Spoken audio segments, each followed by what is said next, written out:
continúa hablando sobre los dones espirituales. Especialmente habla del don de lenguas. Y la pregunta es, ¿por qué el don de lenguas? ¿Por qué se enfocó en eso? 40 versículos especialmente dedicados al don de lenguas. Bueno, porque al parecer los corintios, si usted recuerda, a pesar de la variedad de dones que había, por ejemplo, o que hay, por ejemplo, el don del maestro, el don del pastor, de profecía, de sanación, el don de discernimiento de espíritus, el don de hablar en lenguas, el don de interpretar las lenguas, entre otros. A pesar de todos los dones que hay, los corintios le daban más valor o más importancia al don de lenguas. Para ellos, el hablar en lenguas era lo principal, lo número uno, era lo que ellos buscaban. Todo corintio que hablaba en lenguas, o todo hermano que hablaba en lenguas, ellos se sentían superiores a los demás, a quienes no hablaban en lenguas. Así que fue por eso que Pablo inició esta sección. Recuerda que empieza en el capítulo 12. Del capítulo 12 al 14 está hablando sobre lo mismo, es el mismo tema. En el capítulo 12, Pablo empezó diciendo: no quiero, hermano, que ignoréis acerca de los dones espirituales. Y recuerde, no es que los corintios hayan olvidado o no conocían los dones espirituales, pero ellos le estaban dando más énfasis a solamente uno de ellos. En el capítulo 13, Pablo les hace saber que no importa qué tan grande sea un don, no importa si ellos hablan las 1001 lenguas, no importa si tienen el don de davosidad, o sea, de dar todo lo que tienen, no importa si conocen todos los misterios de la vida, dice Pablo, pero si no tienen amor, de nada les sirve.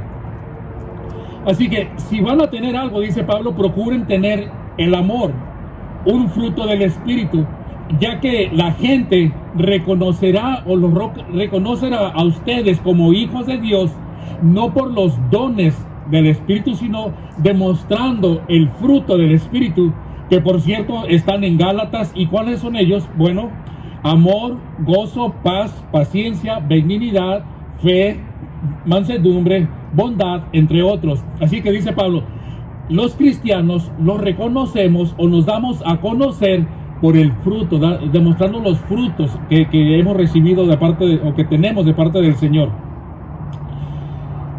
Tomando todo eso en cuenta y la importancia que Pablo le dio al amor, o sea, dice, si no hay amor, no hay nada. Pablo empieza el capítulo 14, que vamos a ver el día de hoy, con lo que sería la conclusión del capítulo 13, porque empieza diciendo: seguid el amor, o sea, pongan en práctica todo lo que les he dicho sobre el amor. En cierta ocasión me hicieron la pregunta de que cómo se podía tener o qué era lo necesario para tener un buen matrimonio, para tener un matrimonio feliz, contento. Bueno, les dije, debe de haber buena comunicación, lo básico, buena comunicación, debe de haber respeto y debe de haber confianza. Son uno de los ingredientes básicos para tener un buen matrimonio: comunicación, respeto y confianza. Les digo, pero todo eso, agárrenlos y envuélvanlos con amor, porque si no tienen amor, bueno, de nada sirve. La comunicación sin amor se puede tornar en una discusión. El respeto sin amor se puede convertir en miedo, y también la confianza sin amor se puede convertir en libertinaje. Así que todo lo que hagamos nosotros, tratemos de envolverlo, de que lleve el amor, como dice la palabra de Dios. Si usted leyó el capítulo 14, que vamos a ver el día de hoy, se habrá dado cuenta de que Pablo ya no menciona más la palabra amor. O sea, ya lo dijo al principio, seguir el amor, pero ya no lo vuelve a mencionar. Quiere decir que todo lo que Pablo nos quiso dar a conocer acerca del amor, ya lo habló, ya lo dijo en el capítulo 13, ¿verdad? Donde viene las preeminencias del amor. Siguiendo con el versículo 1, capítulo 14, versículo 1. Pablo va a dar instrucciones a los corintios sobre el don de lenguas y va a usar de referencia el don de profecía para compararlos. Quiero que ponga atención, por favor, porque siempre estos capítulos traen mucha controversia, a veces hemos creído algo y de repente la palabra de Dios nos aclara y nos dice otra cosa de lo que hemos venido escuchando o creyendo. Así que ponga atención a la secuencia que vamos a ver, porque no voy a ver los versículos en orden como vienen apareciendo, sino que los vamos a ir saltando. Lo hice así para que usted pueda entender el mensaje, ¿ok? Pablo dice, seguir el amor y procuren los dones espirituales, pero sobre todo procuren que profeticen. Ahora, ¿por qué es importante el don de la profecía? ¿Por qué Pablo lo pone? Si van a procurar un don, procuren profetizar. ¿Por qué no les dijo háblenle lenguas o interpreten lenguas o tengan el don de sanación? Dice, si van a hacer algo, profetice. ¿Por qué? Porque versículo 14, versículo 4, la segunda parte, dice, el que profetiza, ¿qué hace? Edifica ¿a quién? A la iglesia. Entonces, recuerde que la palabra profetizar, como lo estamos viendo en el Nuevo Testamento, no se refiere a traer nueva revelación o un nuevo mensaje de Dios, cosa que ocurría en el Antiguo Testamento. En el Nuevo Testamento, la palabra profecía tiene un significado muy diferente, sino que se refiere a enseñar, a exhortar mediante la palabra de Dios. Podríamos decir que en este momento, al hablarles a ustedes de la palabra de Dios, yo estoy profetizando, lo estoy exhortando. Mire, Pablo mismo lo dijo en el versículo 3. Dice, pero el que profetiza, ¿a quién habla? A los hombres. ¿Para qué? Para edificación, exhortación y consolación. Entonces dice Pablo, miren, es mejor enseñar, comunicar, profetizar la palabra de Dios. ¿Para qué? Para alentar, instruir y consolar a los hermanos. También para edificar la fe de los hermanos, para dar esperanza a la gente o a las personas en tiempos difíciles, en tiempos de tribulación, en tiempos de enfermedad. Usted usa la palabra muchas veces para compartir con las personas y edificarlas, animarlas. Entonces usted está profetizando en ese momento cuando lo está haciendo, de acuerdo a la palabra de Dios. Entonces, cuando alguien profetiza, ¿está hablando a quién? A las personas. El mensaje es para ellos. Y escuche, es muy diferente al hablar en lenguas. ¿Por qué? Porque cuando uno habla en lenguas, no habla a los hombres, sino a quién? A Dios. Pues nadie le entiende, aunque por el Espíritu habla misterios. Entonces, hablar en lenguas es hacia Dios. Profetizar es hacia las personas. Quiero que note la diferencia, por favor, ¿ok? Quiere decir, basado en esto que está diciendo Pablo, que yo no me puedo parar aquí enfrente, o no puedo invitar a algunos de ustedes que pase aquí enfrente y dé un mensaje en lenguas, ¿ok? Aunque haya interpretador, o un intérprete, perdón, aunque esté el intérprete aquí, y usted se pone a hablar en lenguas y dice, este mensaje es para ustedes, eso no es posible. ¿Por qué? Porque la misma palabra nos dice que las lenguas son ¿para quién? Para hablar con Dios, no para dar mensaje a las personas. Ahí está la gran diferencia. Ahorita le voy a explicar un poquito más. Entonces, cuando alguien habla en lenguas, el intérprete es para interpretar, valga la redundancia, lo que la persona está hablando con Dios, ¿ok? No lo que Dios está hablando con las personas. Entonces está una persona hablando en lenguas y está el intérprete, jamás podría ser, es que Dios quiere que conozcan esto, y la persona habla y yo interpreto y Dios dice esto. Eso no ocurre, no puede ser de acuerdo a lo que Pablo nos está enseñando. Para eso es la profecía. La profecía es para exhortar, la lengua es para hablar con Dios. Mire, las lenguas no son para exhortar, no son para edificar, tampoco para dar mensajes a nadie. La profecía sí, a través de la palabra de Dios. Por eso dice Pablo, la primera parte del versículo 4, el que habla en lenguas, ¿a quién edifica? ¿A la iglesia? No, a sí mismo se edifica. O sea, si yo hablo en lenguas, no estoy edificando la iglesia, no estoy edificando a ninguna persona en especial, y menos a un incrédulo que venga, una persona que no es creyente, tampoco lo estoy edificando. Para esto Pablo da un ejemplo, y escuchen lo que dice. Porque si yo oro, bueno, la oración es ¿qué? Es una comunicación entre quién y quién. ¿Entre yo? ¿Con quién? ¿Con ustedes? No, con Dios Padre. Pablo dice, si yo oro en lengua desconocida,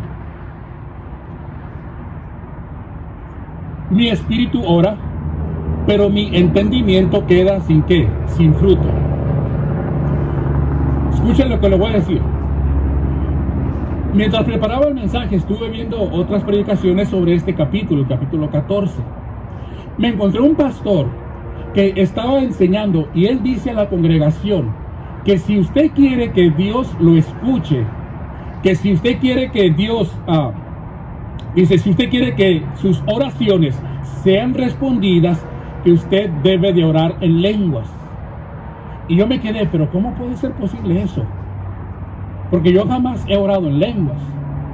Y además da otros puntos en cuanto a beneficios de hablar en lenguas.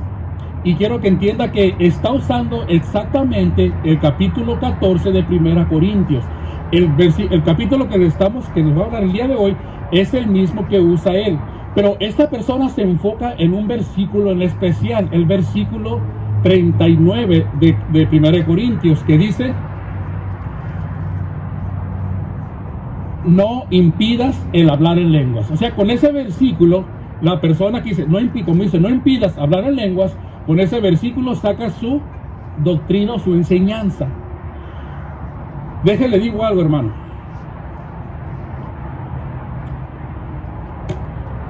Siempre le he dicho, y no es la primera vez que lo hago, no se crea, por favor, no se crea todo lo que ve, todo lo que escucha o todo lo que lee por el internet.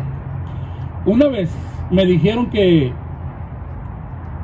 me trajeron una pregunta. Me dijeron, es que la persona que lo dijo tiene una iglesia muy grande, es un pastor con mucha gente. Entonces yo me pregunto, bueno, si ustedes quieren comprobar la palabra de Dios y toman como base o fundamento la cantidad de personas que escuchan el mensaje o que están siguiendo a esa persona o a ese pastor, créanme que estarían muy equivocados, estarían evaluando mal la palabra de Dios. Si usted se basa en que la sana doctrina o la buena doctrina se comprueba dependiendo de las personas que siguen a cierta persona o la enseñanza, entonces yo le recomiendo que tenga mucho cuidado, porque hay millones y millones de testigos de Jehová, hay millones de mormones, hay millones de hindús, personas que siguen esas religiones. Entonces tiene seguidores, son religiones que tienen millones y millones de seguidores alrededor del mundo. Así que si usted se basa que la verdad, que lo que dicen es verdad por el número de personas que lo siguen, tenga cuidado, porque puede caer, tarde o temprano puede caer siguiendo alguna de esas falsas enseñanzas. ¿Cómo se puede saber? Y aquí me voy a salir un poquito del tema. ¿Cómo se puede saber si lo que usted escucha, si lo que usted ve, si lo que usted lee es de acuerdo a la palabra de Dios? ¿Cómo distinguir entre la sana doctrina y las falsas enseñanzas? Número uno, ¿qué es lo que debe de hacer? Especialmente, ¿qué es lo que debe de hacer? Usted debe de leer su Biblia, debe de conocer la Biblia, la palabra de Dios. Léala de vez en cuando. Mire, especialmente el Nuevo Testamento. Solamente son 27 libros y algunos de los libros solamente tienen una hoja de largo. Así que lea la palabra de Dios y si ya lo leyó, vuélvale a dar otra leída para que se le vaya grabando. No es necesario que se grabe cada capítulo y cada versículo, pero trate de memorizar lo que ocurre, los pasajes. Así cuando usted escuche algo, diga, esto sí está aquí, sí es cierto.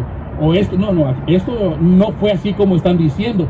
Usted empieza a meditar en la palabra, pero es necesario que conozca su Biblia, subráyela, escríbale, hágale notas en la Biblia para que usted tenga referencias.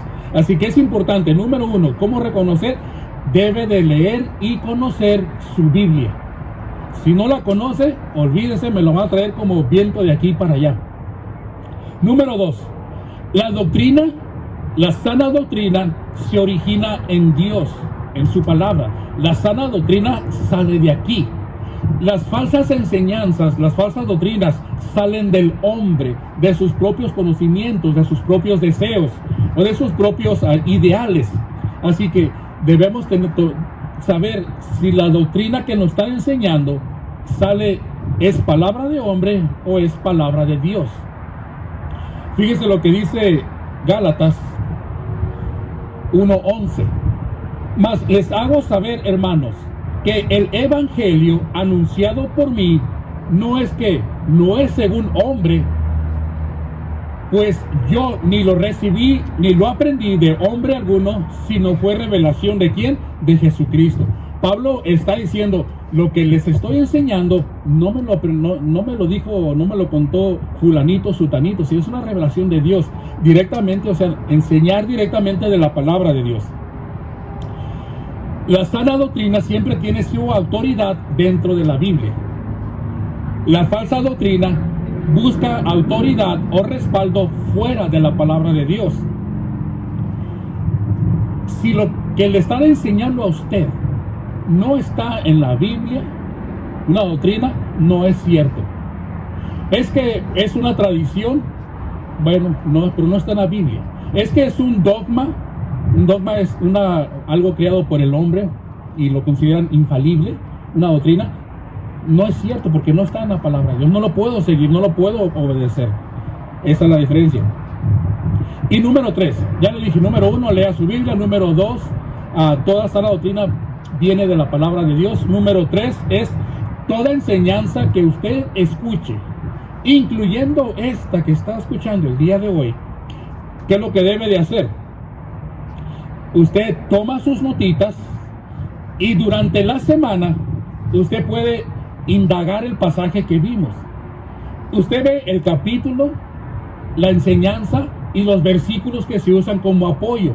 Y usted puede decir, bueno, aquí la persona habló de este capítulo, pero está usando este versículo, porque es lo que pasa muchas veces, usan un versículo que no tiene relación con lo que se está enseñando, o tratan de darle una aplicación muy diferente.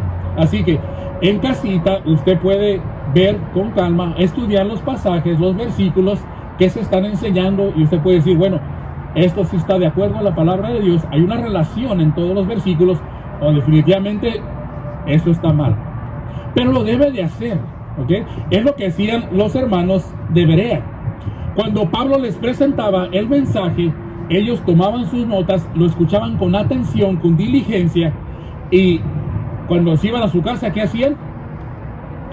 Escudriñaban cada día. ¿Qué escudriñaban? ¿El Facebook? ¿El Internet?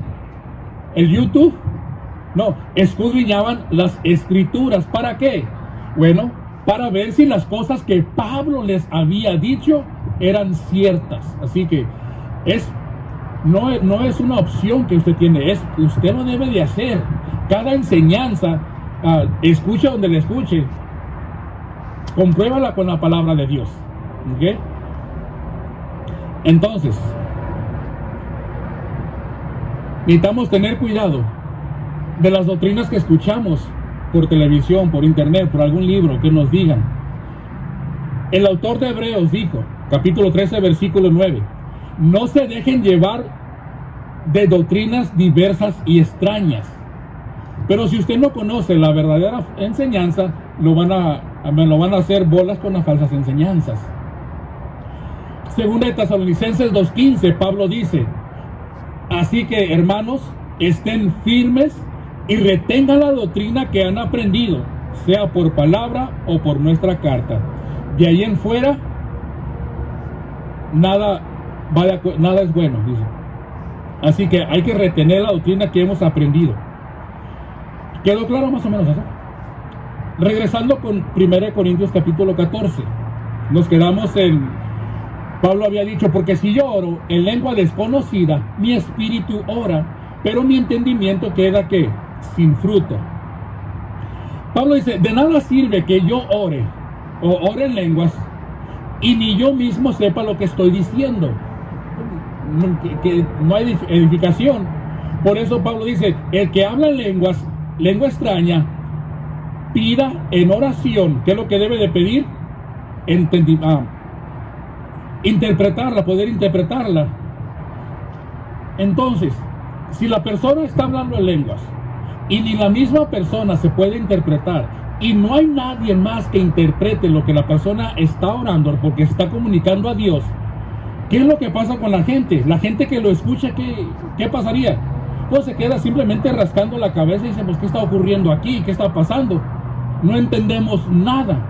Y fíjese lo que dice: si no entiende nada, no hay interpretación, no hay aclaración, y la persona está hablando, ¿qué es lo que pasa con la gente cuando la persona termine de hablar?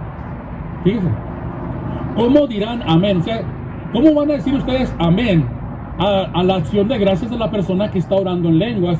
Pues no saben lo que has dicho. O sea, ¿quién se edificó? Pues yo creo que nadie, ustedes no. Dice: porque tú a la verdad bien das gracias. O sea, la persona que está orando en lengua está dando gracias, pero el otro no es edificado, no sabe ni lo que dijo, no sabe ni cómo decir amén. Cuando uno dice amén, ¿qué es lo que está diciendo? Así sea. Yo creo, o sea, oramos, alguien ora y uno de veras que así, amén, que así sea, que Dios lo haga. Pero si oro en lenguas y nadie es amén, ¿a qué? Me voy a quedar sin entendimiento. Además, Pablo continúa en su carta diciendo, versículo 5: así que quisiera que todos ustedes hablasen en lenguas. O sea, es bueno, pero mejor sería que profeticen, porque mayor es el que profetiza que el que habla en lenguas, a no ser que las interprete para que la iglesia reciba edificación. Imagínense cómo se quedaron los corintios cuando escucharon que profetizar era mayor que hablar en lenguas, cuando ellos tenían el hablar en lenguas como su número uno, el don especial. Y de repente Pablo les dice, es como si le hubieran echado un balde de agua fría a los corintios con lo que Pablo les está diciendo aquí. Pablo continúa con la comparación, ¿okay?, entre hablar en lenguas y profecía, con el propósito de demostrar que la profecía es mayor que hablar en lenguas. Y dice, así que las lenguas son por señal ¿para quién? No a los creyentes, sino ¿a quién? A los incrédulos. Entonces, un ejemplo lo tenemos en el libro de Hechos. Cuando los judíos creyentes, Hechos capítulo 2, cuando los judíos creyentes, recuerdan, hemos visto, ellos recibieron el Espíritu Santo, dice que hubo un gran estruendo. Los judíos creyentes empezaron a hablar en lenguas. La gente que estaba a su alrededor, que escuchó ese gran estruendo, que no eran creyentes, ellos se acercaron. ¿Y qué pasó con ellos? ¿Qué hicieron? Se maravillaban, estaban atónitos, o sea, asombrados, y se maravillaron diciendo, ¿no son estos galileos todos los que hablan? ¿Cómo pues les oímos nosotros hablar cada uno en nuestra lengua en la que hemos nacido? Así que los que se asombraron al escuchar a la gente hablar en lenguas no fueron los creyentes, sino los incrédulos. El hablar de lenguas, dice, ¿es para quién? Para los incrédulos. Ahorita vamos a ver un poquito más. si si este es lo que Pablo dice, entonces, ¿cómo es posible que en la actualidad, de repente un pastor en una congregación, de repente empieza a hablar en lenguas y la congregación empieza a brincar, empieza a gozarse, a exaltarse por lo que está ocurriendo? Muchos se emocionan, brincan, bailan, cuando Pablo mismo está diciendo que no es señal para ellos, sino ¿para quién? Para Dios.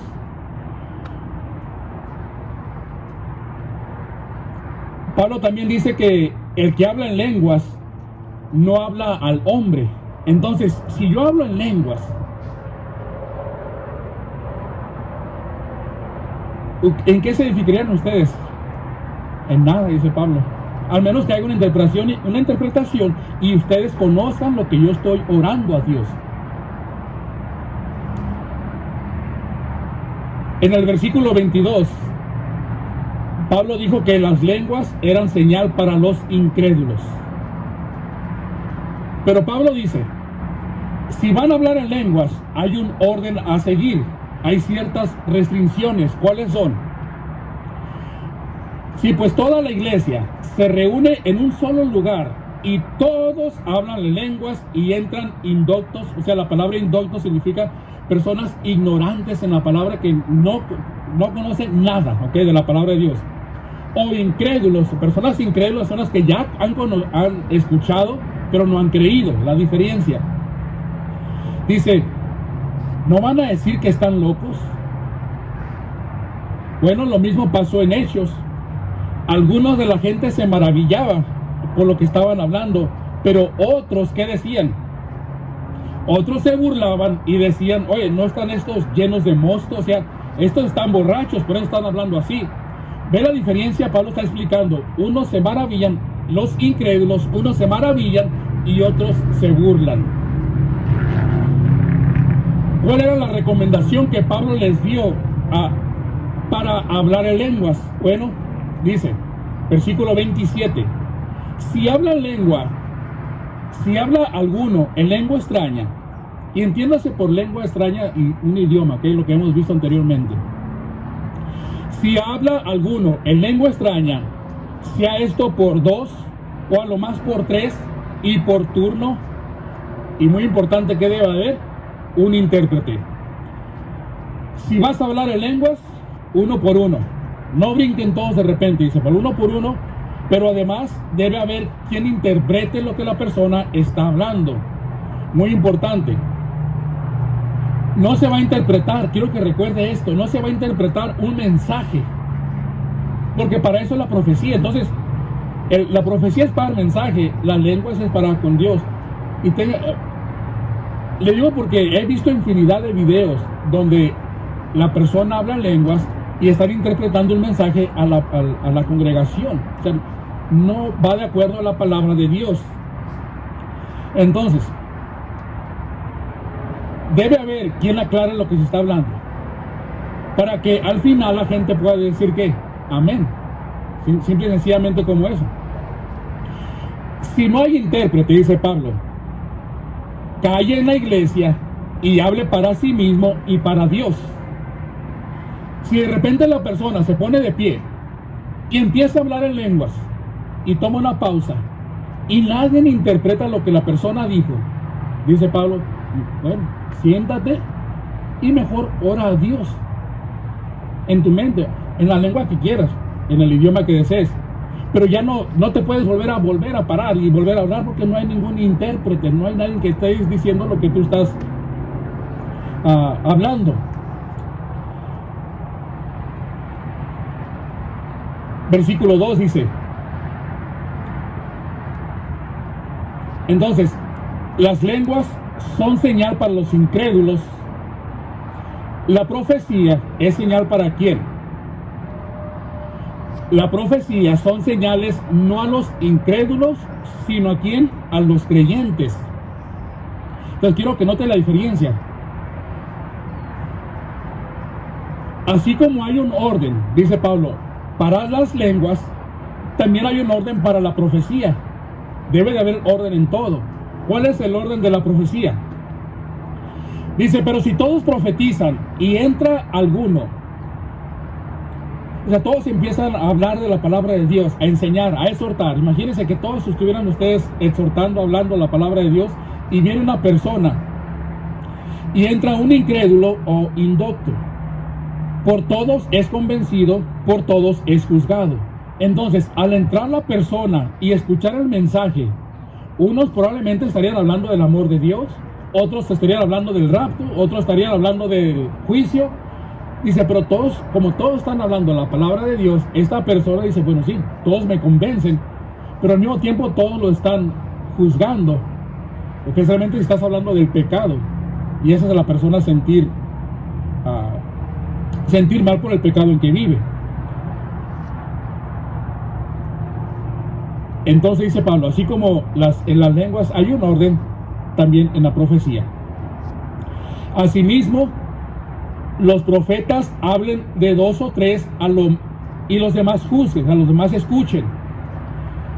Y si algo le fuera revelado a otro que estuviese sentado, calle el primero. O sea que si una persona está hablando profecía, de repente alguien se para y dice, traigo palabra del Señor. Entonces el que está hablando, cállese y deje que la persona, la otra, hable, que diga lo que tenga que decir.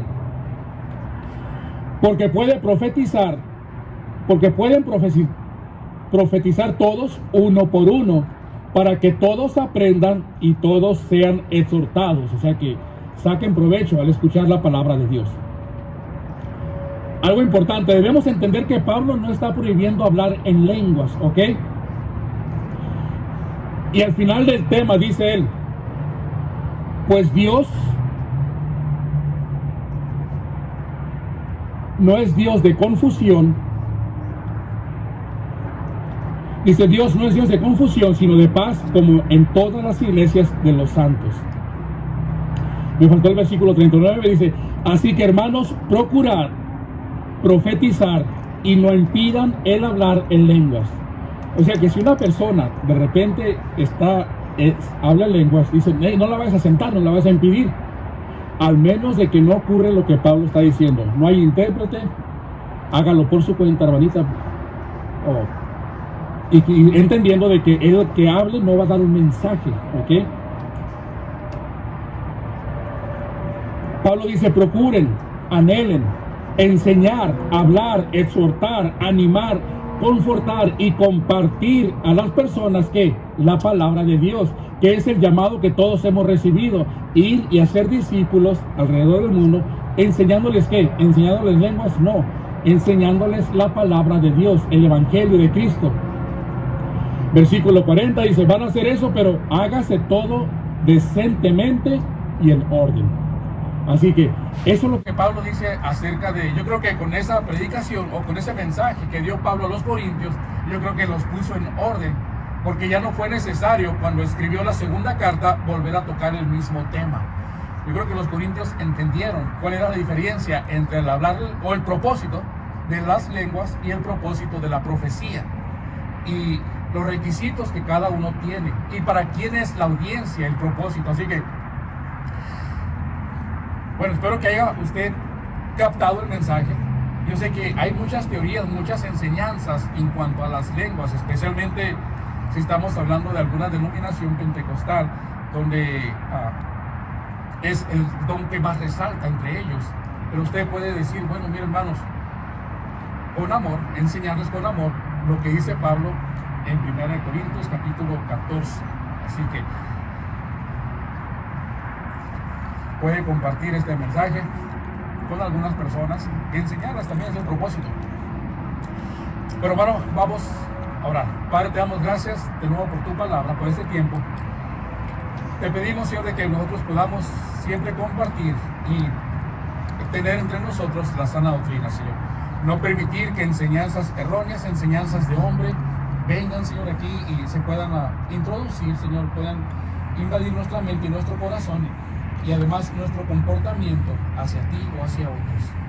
Ayúdanos a conocer siempre, a poder tener sabiduría para distinguir lo que es cierto y lo que es falso, para poder discernir entre lo bueno y lo malo, Señor. Así que ayúdanos a seguir adelante y de nuevo te damos gracias por este tiempo que estamos aquí, por este solecito, este bonito día que nos has entregado y permitido estar aquí presentes. Te pido, Señor, por aquellas personas que están en casita, aquellas familias que continúan enfermas o que ya están saliendo, pero aún sienten debilidad en su cuerpo, Señor, que tú le des la fortaleza para que ellos puedan volver a regresar a estar aquí con nosotros, Señor. Ayúdanos durante ese tiempo, Señor, y que en todo lo que hagan, ellos puedan ver tu mano obrando en su vida, Señor, a pesar de lo que esté ocurriendo alrededor de ellos. Así que luego, gracias, bendito Padre, y que a ti sea la honra y la gloria en todo lo que hagamos, de ahora en adelante y siempre. Te lo pedimos todo esto en el nombre de tu Jesucristo. Amén. Bueno. Le pido al grupo si pueden pasar, por favor, y para la siguiente semana vaya leyendo 1 Corintios 15. No sé si vamos a cubrir todo el capítulo, pero vaya leyéndolo, vaya estudiándolo, vaya meditando en él, y así ya cuando se lo presentemos ya tiene usted una buena idea de lo que va a tratar el mensaje, o haga su propio estudio en 1 Corintios 15 y luego cuando lo presentemos usted puede decir, mire, yo traía lo mismo, el mismo pensamiento, la misma idea, y usted hasta se anima a seguir adelante en ese aspecto. Así que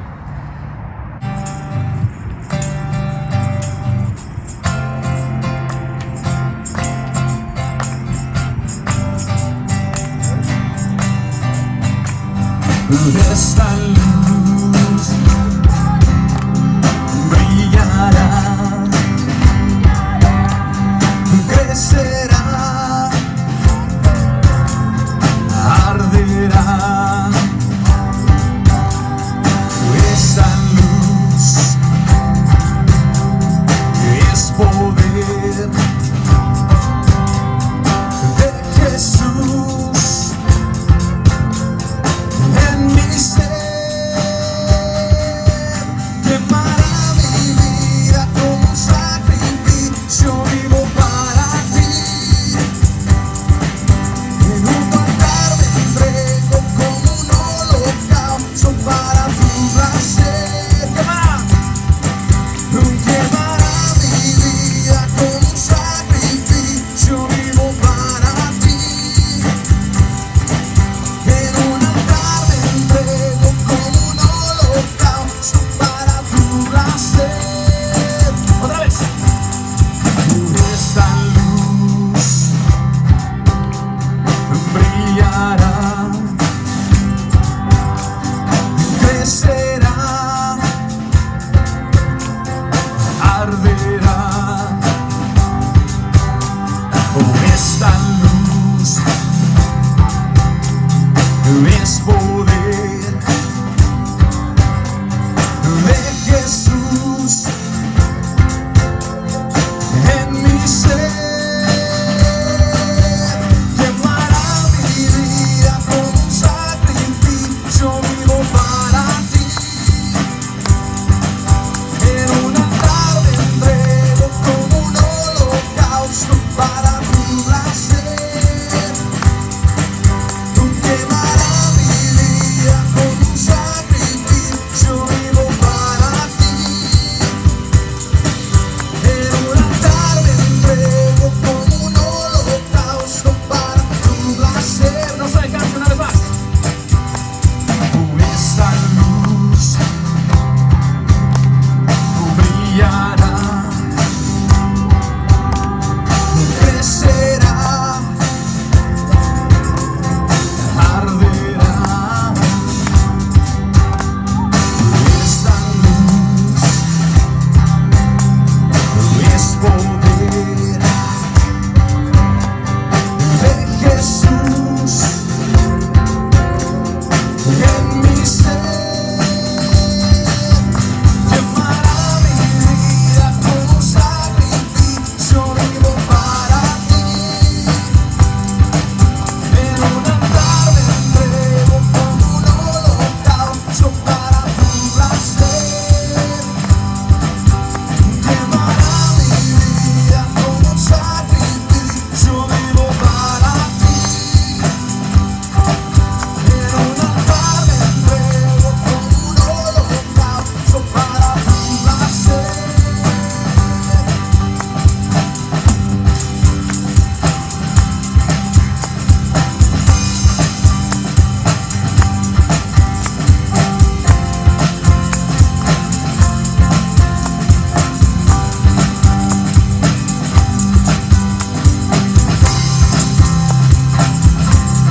Señor.